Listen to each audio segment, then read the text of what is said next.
Hello दोस्तों, स्वागत है आपका रजनी साहित्य अकादमी में। अगर आप मेरे चैनल पर नए हैं तो सबसे पहले सब्सक्राइब कीजिए, बेल आइकन जरूर प्रेस कीजिए।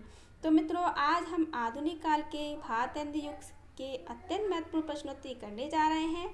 तो देर न करते हुए चलिए हम अपने प्रश्नों की ओर चलते हैं। पहला प्रश्न है जगन्नाथ दास रत्नाकर हैं।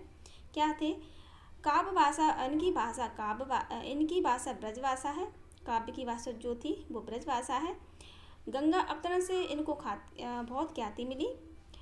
भक्ति काव्य उदय शतक है। उपयुक्त सभी, तो इसका राइट आंसर है उपयुक्त सभी, क्योंकि काव्य भाषा ब्रज है।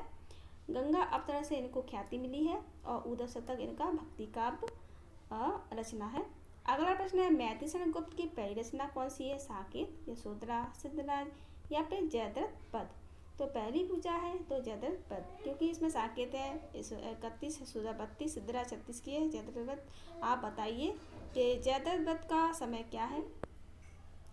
द्विवेदी युग में किस कवि ने अन्य कवियों को खड़ी बोली में कविता लिखने के लिए प्रोत्साहित किया? ऑप्शन है अयोध्या सिंह उपाध्याय हरिओद, जगन्नाथ दास रत्नाकर, भारतेंदु हरिश्चंद्र या फिर महावीर प्रसाद द्विवेदी। इसका राइट आंसर है महावीर प्रसाद द्विवेदी, जिन्होंने खड़ी बोली में लिखने के लिए प्रोत्साहित किया। अगला प्रश्न है पथिक मिलन स्वप्न किसकी रचना है? सबको पता होगा, रामनरेश त्रिपाठी, माखनलाल चतुर्वेदी, सिया रामचरण गुप्त या फिर लोचन प्रसाद। सही आंसर है इसका रामनरेश त्रिपाठी। अगला प्रश्न है मैं घमंडों में भरा ऐठा हुआ एक दिन जब था मुंडेरे पर खड़ा, अचानक दूर से उड़ता हुआ एक दिन का आँख में मेरी पड़ा। उपयुक्त पंक्तियाँ किस कवि की हैं? मैथिली गुप्त, रामनरेश त्रिपाठी, भारतेंदु हरिश्चंद्र। तो इसका राइट आंसर है, इसमें ऑप्शन में नहीं है, मैं बता देती हूँ आपको, हरिओद है और मैं टाइप करना भूल गई शायद। तो इसका राइट आंसर है हरिओद, मैं मुंडेरे पर खड़ा अचानक दूर उड़ता हुआ। ठीक है। अगला प्रश्न है मैथिली गुप्त का जयद्रथ पद क्या है? एक खंड काव्य है, ब्रजभाषा में है, राष्ट्रीय भावना से ओतप्रोत है। क्या है ये? तो इसका राइट आंसर है यह एक खंड काव्य है। ये ऑप्शन सही है, ये ऑप्शन है, ये खंड काव्य है। अगला प्रश्न है निम्नलिखित में से कौन सा कवि त्रिशूल नाम से लिखता था? कामता प्रसाद गुरु, राय देवी प्रसाद, गया प्रसाद शुक्ल सनेही, सत्यनारायण कविरत्न। त्रिशूल नाम से कौन लिखते थे? तो ये लिखते थे गया प्रसाद शुक्ल सनेही, जो कि त्रिशूल नाम से लिखते थे। गंगावतरण किसकी कृति है? सत्यनारायण कविरत्न की, रामचरित उपाध्याय, जगन्नाथ दास रत्नाकर या फिर लाला भगवान दीन। तो गंगावतरण से वो फेमस ख्याति मिली थी, तो वो थे जगन्नाथ दास रत्नाकर। अगला प्रश्न है किस ग्रंथ में जगन्नाथ दास रत्नाकर को यश मिला था?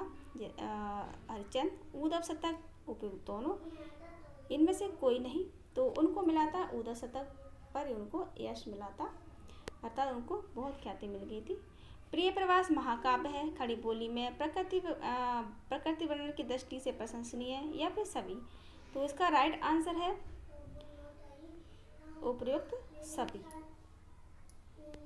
अगला प्रश्न है चौकी चौपदी किसकी रचना है? रामनरेश त्रिपाठी की, जगन्नाथ दास रत्नाकर की, लाला भगवान दीन की या उपयुक्त में से कोई नहीं।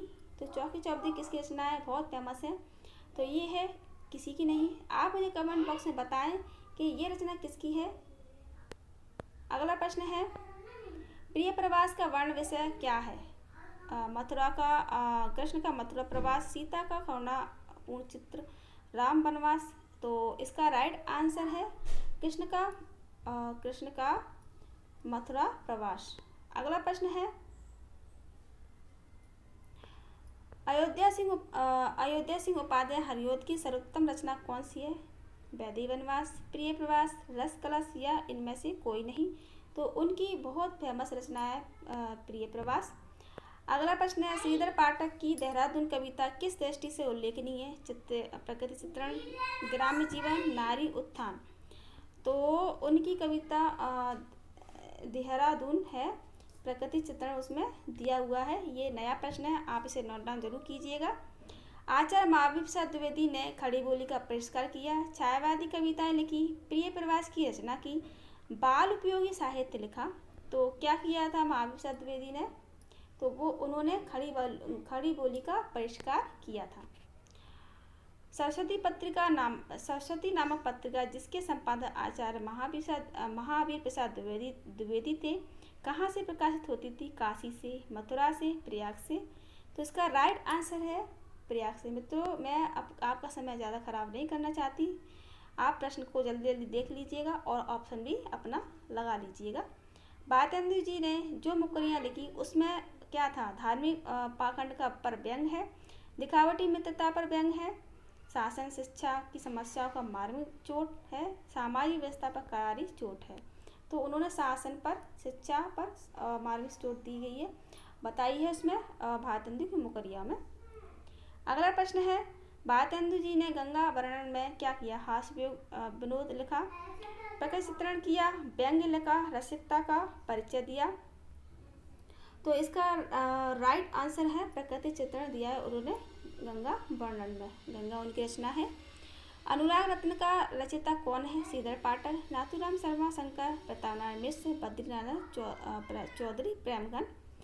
तो इसका राइट आंसर है नाथूराम शर्मा शंकर। अगला प्रश्न है, अंग्रेज राज सुख साज सजे सब बारी, पैदन विदेश चली जात अति ख्वारी। युक्त पंक्तियाँ किसकी हैं? मैथिसन गुप्त की, बालकृष्ण शर्मा नवीन की, श्रीधर पाठक की, या फिर भारतेंदु हरिश्चंद्र की। तो इसका राइट आंसर है भारतेंदु हरिश्चंद्र की। भारतेंदु बाबू के संबंध में निम्नलिखित में से कौन सा कथन सही नहीं है? वह रसिक कवि थे, वह कविता के लिए किसी बात से बंधे नहीं, उन्होंने भक्ति प्रकृति चित्रण हास्य विनोद किया, विनोद पर कविता लिखी, या वह राम भक्त थे। तो सबको पता होगा कि वो थे राम भक्त नहीं थे, वो थे कृष्ण भक्त। ठीक है, तो भारतेंदु क्या थे? कृष्ण भक्त थे। पूछा है इसमें, कथन सही नहीं है। ठीक है, अगला प्रश्न है, हिंदी कविता में राष्ट्रीयता की तान सबसे पहले छेड़ी मैथिसन गुप्त ने, माखनलाल चतुर्वेदी ने, रामधारी सिंह दिनकर ने, भारतेंदु हरिश्चंद्र ने। तो किसने छेड़ी थी राष्ट्रीय तान? भारतेंदु हरिश्चंद्र ने। अगला प्रश्न है, भारतेंदु हरिश्चंद्र ने काव्यधारा को किस ओर मोड़ा? श्रृंगार प्रियता की ओर, रीति ग्रंथों की ओर, निर्गुण भक्ति की ओर, स्वदेश प्रेम की ओर। तो भारतेंदु ने काव्यधारा को मोड़ा था स्वदेश प्रेम की ओर, अर्थात अपने स्वदेश से प्रेम कीजिए।